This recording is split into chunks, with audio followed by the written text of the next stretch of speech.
Alright, so in this video we're going to talk about strength training and its importance. So if you're beginning out, you may have heard about strength training. You may have heard about the different forms of training, maybe strength, maybe cardio, flexibility, mobility. I've said a couple of them so far as we've made our way through. But why is strength training important? So let's talk about some of the most common things that strength training helps with. So first on first is going to build muscle. So there's muscle all over the body. We're not just talking about the muscle that you see when you're looking into the mirror, right? We're talking about muscle that creates the structure and foundation of your body. By building that muscle, you need to preload the muscle with weight. So a lot of people will say that you can just do body weight stuff. And yes, you can do body weight work to condition the muscle. It's incredible for making the joints strong and building and maintaining the muscle that you currently have. But if you want to put yourself into a position where you are building more muscle than you currently have, you're going to need to put that muscle in a stressful position so that it is forced to grow. And the simplest way to do that is to preload the body with weight.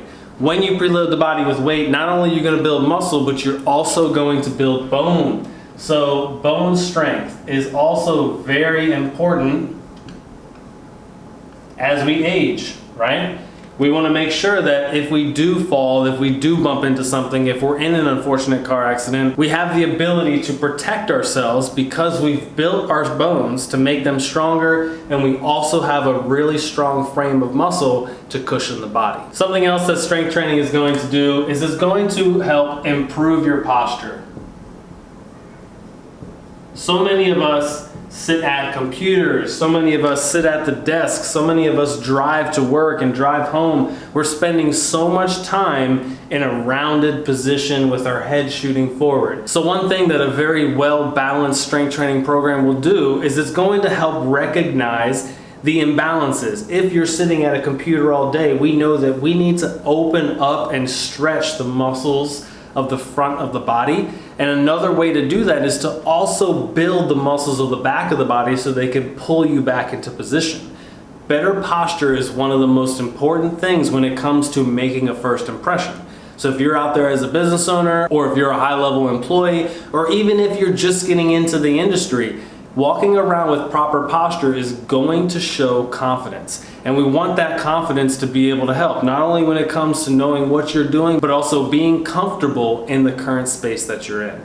So we're gonna build muscle, build strength, and improve posture. By building muscle and building strength, it's going to help you protect your joints as well.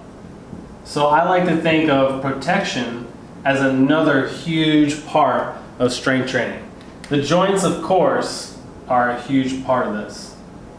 So we're building joint strength, we're making sure that the body is strong in general. I have a friend who was in a car accident recently, and one thing that his doctor told him was that if you didn't have the muscle tone that you have, you would have definitely broken some bones.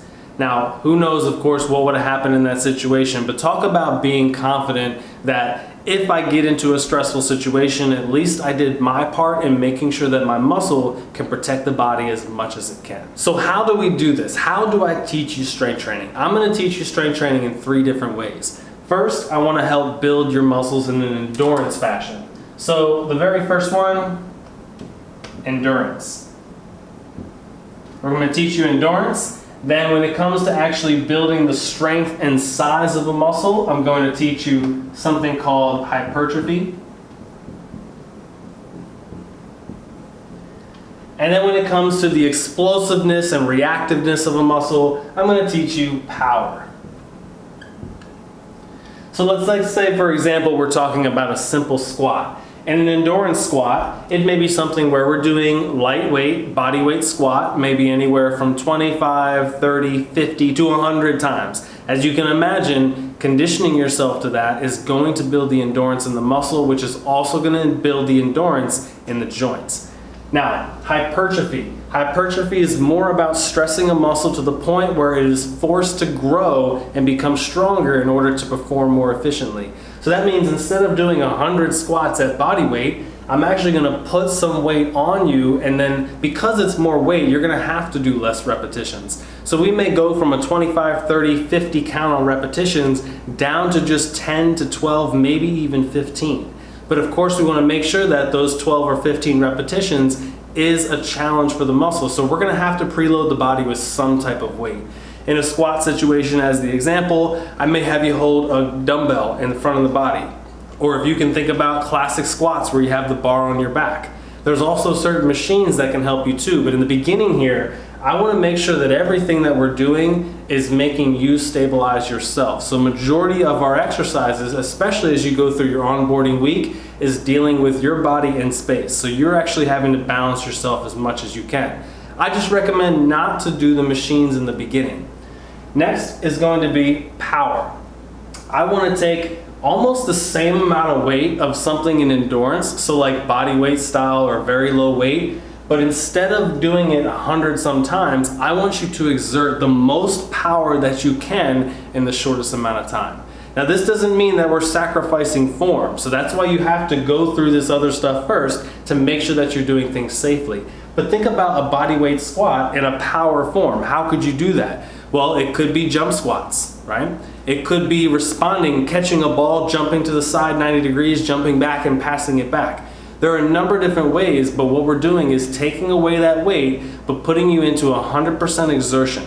So you'll check out some of my cardio courses that actually have some of this in there that have you challenging and training the power version of a squat versus hypertrophy or versus endurance. Now something I had quickly mentioned there was the difference between using machines or not using machines. So in other words, free weights versus machine weight. So what's the main difference between free weight and using a machine?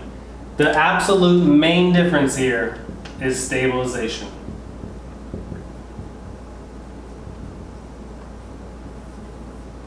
Because when we move through life, many times we're not in a seated position using the muscle that a machine makes us use. So if you can think of a leg extension machine, or when you're sitting in a machine and opening the knees in and out, when in life do you actually make that movement?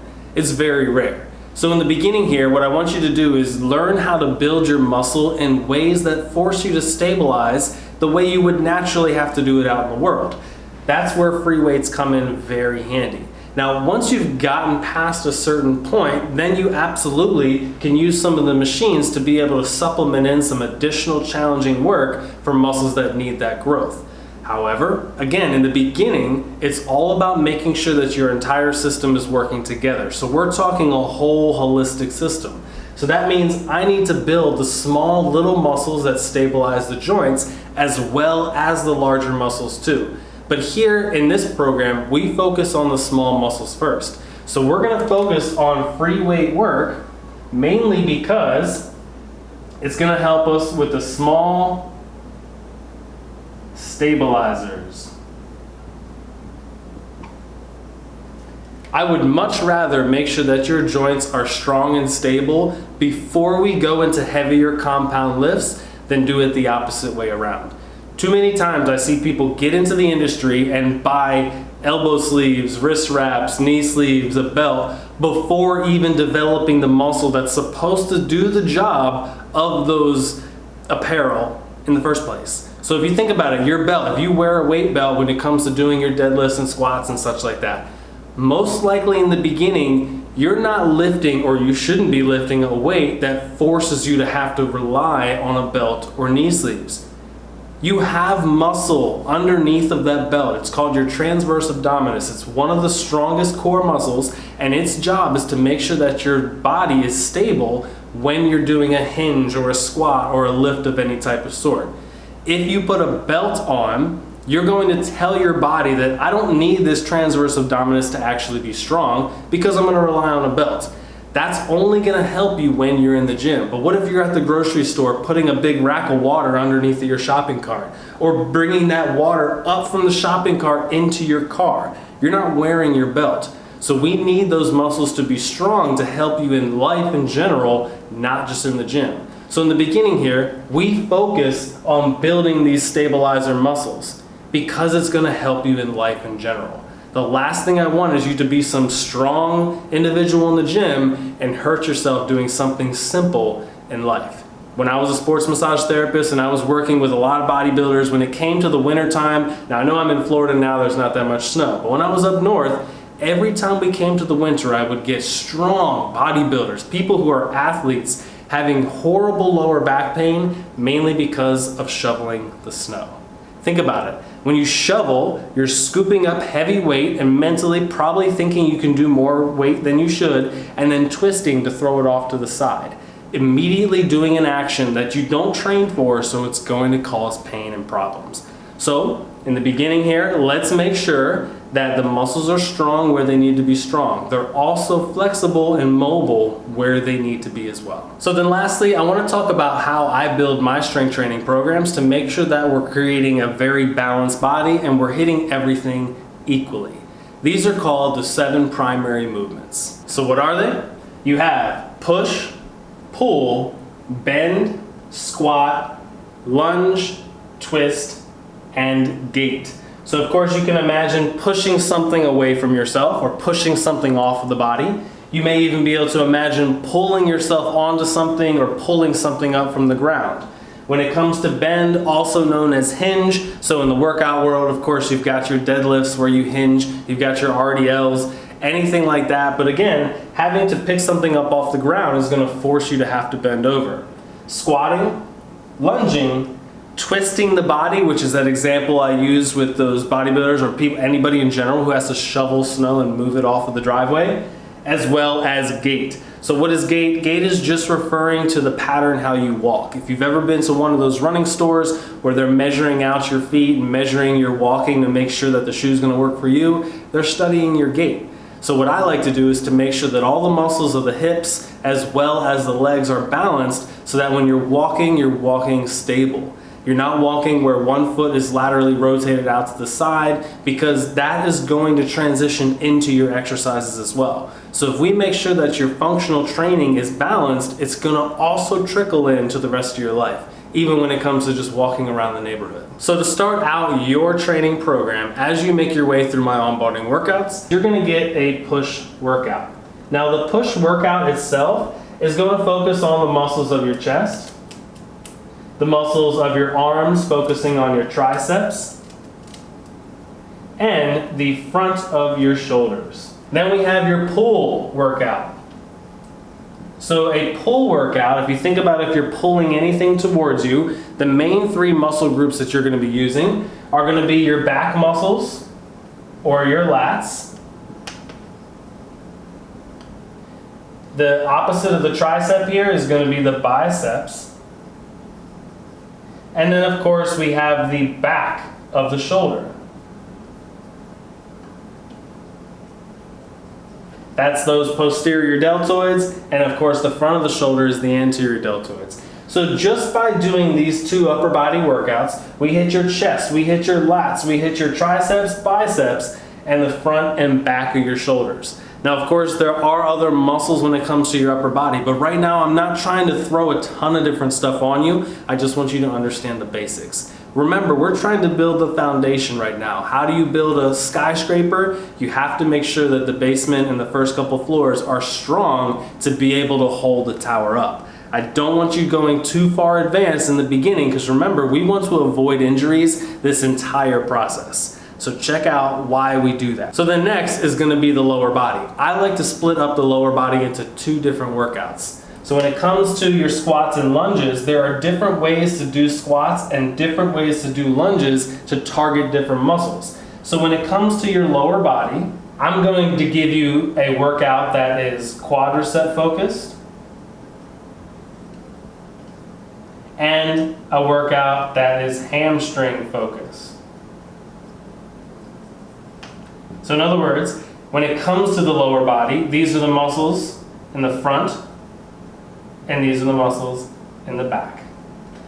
Now, your very first workout that you have on your onboarding is actually going to be a combination of the 2, because I want to make sure that, again, you're not overloaded with too much stuff. So as you're making your way through that workout, you're going to get a very balanced progression of these 2 different parts of the body.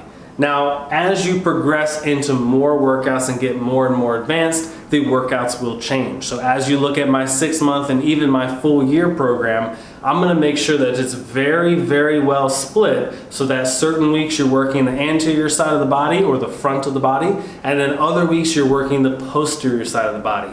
Now, unfortunately, most of us are sitting all day long and a lot. When it comes to the amount of percentage we're sitting in a week, it's way more than the time spent moving and standing upright. So therefore, I'm gonna give you exercises that really build the posterior side of your body. So that's gonna be really focused on these pull workouts and these lower body workouts. Not that you don't have to focus on push, but remember, because most of us are just tighter and more challenged and weaker on the front of the body, we need to address that in a different way. So that's where you're gonna need to go into my upper body therapy videos and my release videos to make sure that you're balancing yourself out. For women that are taking this, we wanna really focus on the posterior side of the body, mainly again because of the tightnesses. And then for men, as we build and get stronger, I will supplement in new anterior chest and shoulder workouts to help you build that frame.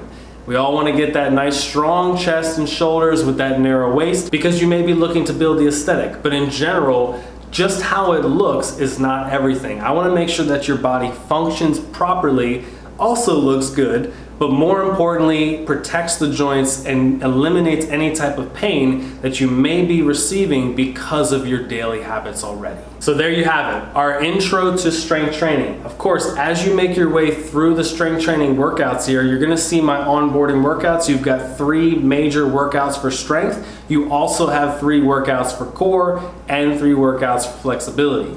As you get your way into the cardio training, it's a little bit different. It's going to be much less strength focused and more about endurance focused. So just remember, there are different parts of this program and where you begin really matters. I want to make sure that everybody is starting out building their endurance as well as building the small stabilizers that help keep the joints nice and strong. So let's make our way through this thing one step at a time. I appreciate you checking out this video because it is so important in making sure that your transformation happens in a very safe manner. So let's go ahead to the next video. I'll see you then.